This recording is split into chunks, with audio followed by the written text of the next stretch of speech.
episode of Allegiant Elite Motorsports. I'm your host, Isaiah, and today we are going to continue working on the bits and pieces of the Starion. So let's dive in, have some fun, and I hope you guys enjoy. Okay, and we started disassembling, getting it ready for cleaning and paint. So I'm gonna see if I could find something like this without this on it, or I'll probably clean this either way, but I'll definitely double check. It wouldn't hurt to get a nice new unit.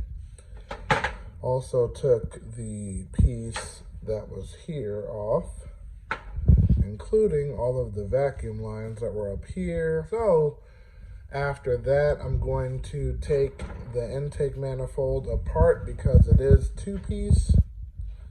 And then I'm going to put brand new hardware on each one, or clean it up if I don't have it with me, and take it from there. So yeah, let's do that. You know, it's definitely being put to use. Interesting. So we will definitely get a new one of this, which is metal. It might be actually reusable. So I can definitely do that, clean up all of the manifold, and take it from there. I'm gonna go ahead and take off the throttle body and the thermostat housing and take it from there. All right, and also I'm going to just stud all of these holes so there's no chance of stripping it. If anything, you strip this, no big deal. Get another one, good to go. But before I do, I'm going to thread chase because the paint and all of that other stuff makes the thread a little solid. So we're gonna loosen that up with a nice thread chase.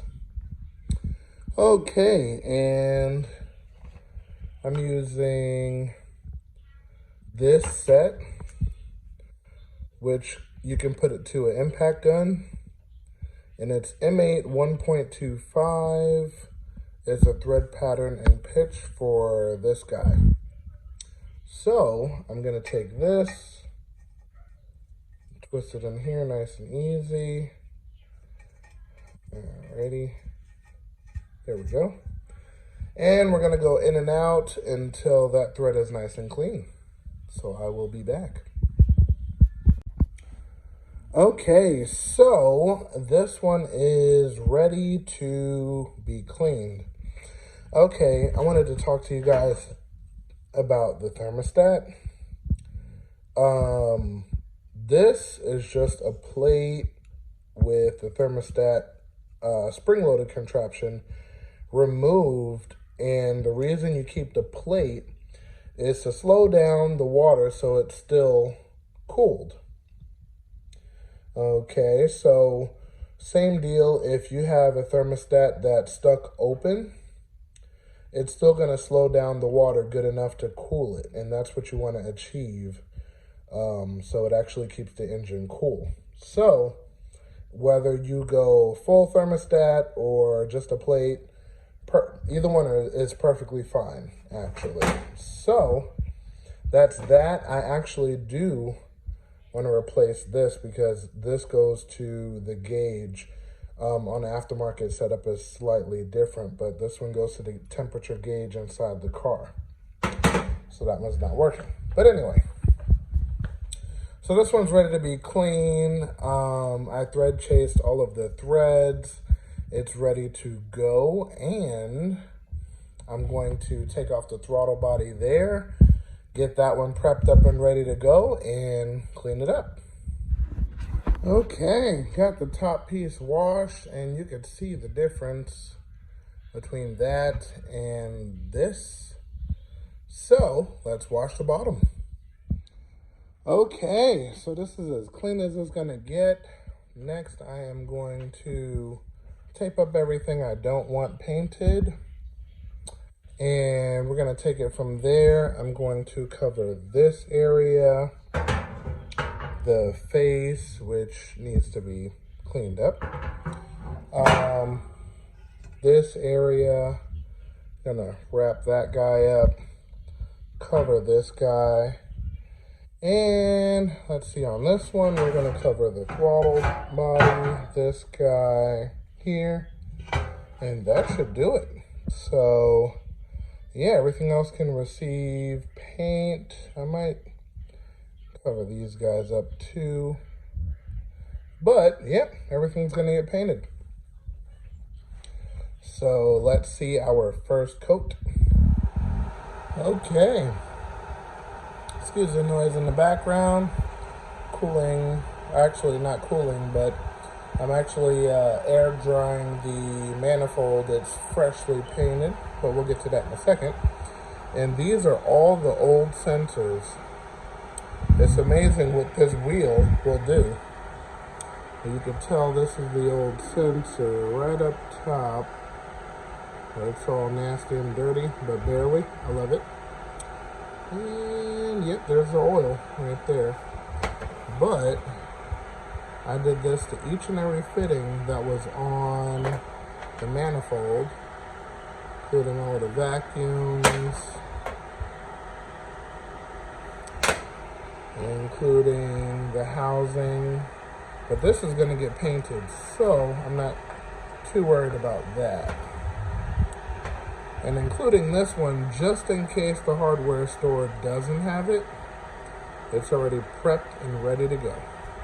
A couple of screws I cleaned up just in case. Simple stuff. But let's take a look at the manifold. Okay, let me cut off this fan so you can actually hear me. Okay, it just looks like a black blur. So, definitely going to have to add some accents to this. It's a little too solid on one color. So, we're gonna add some accents to this and kind of spiffy it up a little bit. And let's see what she looks like when she is completely done. So, stay tuned. And there we have it, nice and glossy black. And I went ahead and did the lettering. It looks good from afar. There's a couple of mistakes on here, but nothing too horrible. So I'll probably touch this area up with some fresh black here along this line and check the rest of it. But from the far, can't even tell. But it looks good. Like I was saying before, it was a little too much black, so we added more blue accents just to kind of off-put the dark color. And yeah, that should come out good. So basically, I'm gonna start putting this back together and take it from there. And here she is, all cleaned up, painted. Only thing I did not do is the throttle body. I plan on changing that throttle body to a chromed out version. So that'll be much later. But anyway, here she is. Cleaned up the gasket area. We have Teflon tape on this guy. This one I haven't made it to the store yet to replace that. This one I have to clean up. On these three, I actually use the silicone on the threads. It's a little bit less frustrating trying to roll Teflon tape and thread that in. We have a new metal gasket there and silicone there. Indian head shellac on this gasket, Indian head shellac on this bottom gasket. This one's not tight, so this one you can move my hand. Everything else is tight, 100%, including the sensor down there, cleaned up with silicone. That's tight. Only thing I am missing is part of, let me Turn this around. Part of the water temperature sensor, I believe this one's for the gauge, and the probe is gone, and it goes right in there. So if someone can slide me a part number on this one, that would be great. Definitely appreciate it. I want to get this one back in there to wire up the gauge so it does work. Kind of take it from there, and this will be one less water leak, so that'll be cool too. And for future reference, this screw down here is for the dipstick. So that one's gonna have to come back off when it's installation time. But in general, this thing looks great. And I'm excited. This thing's coming together really nice. So definitely a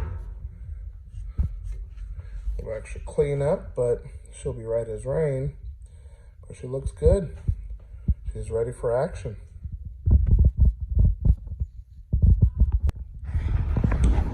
Okay, so what we have here is my oil filter relocation kit. Okay, just get a good look at this. Of course, it's dirty and old, but this thing's been working for me for the past, I want to say, shoot, almost 10, 11 years.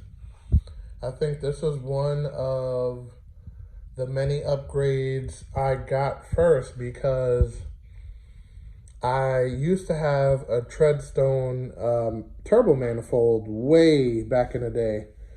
And what ended up happening was the turbo I had, which had a center housing. So instead of it curling up to one way and then it kind of, goes out, it sits directly in the middle of the flange. And what that was doing was it was crushing the filter on the block. So after I drive it, not only would the Treadstone manifold rip out all of the screws on the head, it would also smash the oil filter. So what I ended up doing was I got this. Now, the little hint and tip, let's just call it, helped me get by before I got this. So the trick is, this filter right here is the factory Starion size, right?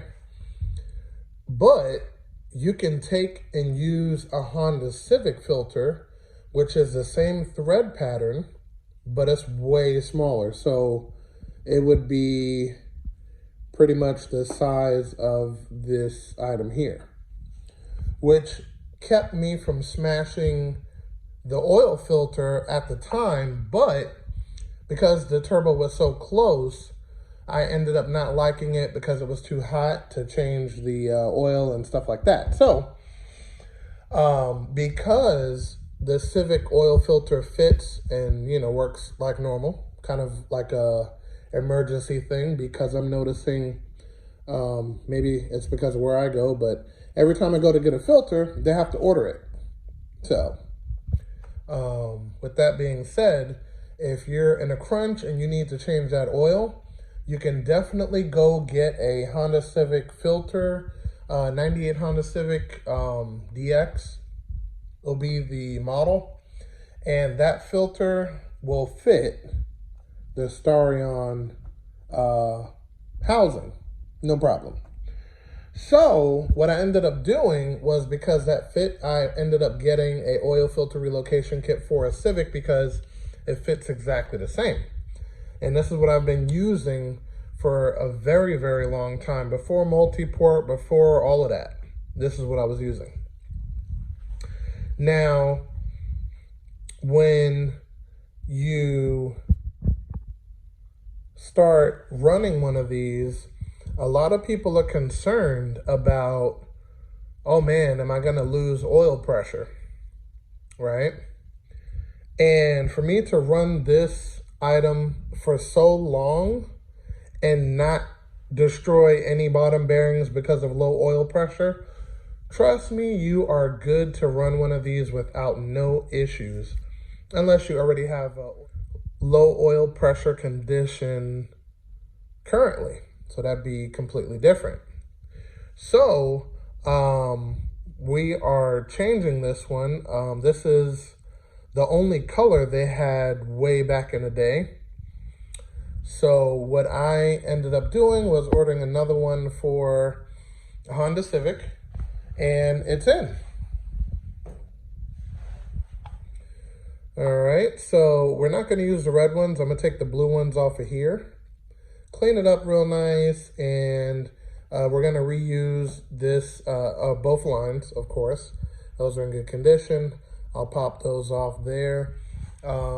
When I first got this one sort of dialed in, I could not get these things here to stop leaking. So a little bit of Teflon tape, you're good to go. You know, if that becomes an issue for you. But other than that, we're going to swap all of this stuff over. So it'll be black and blue, and we'll be good to go. Okay, so we got this one taken down, and I want you guys to take a look at a couple of things, because there is one way, still gotta get that guy out, that putting one of these kits in can destroy your motor, okay? And only way that can happen is if you mix these lines opposite of what they're supposed to be, which basically means that for the inlet right here goes to the inlet right here in the middle, right here. Okay, and the outlet, this guy over here, right there, goes to the outlet over here.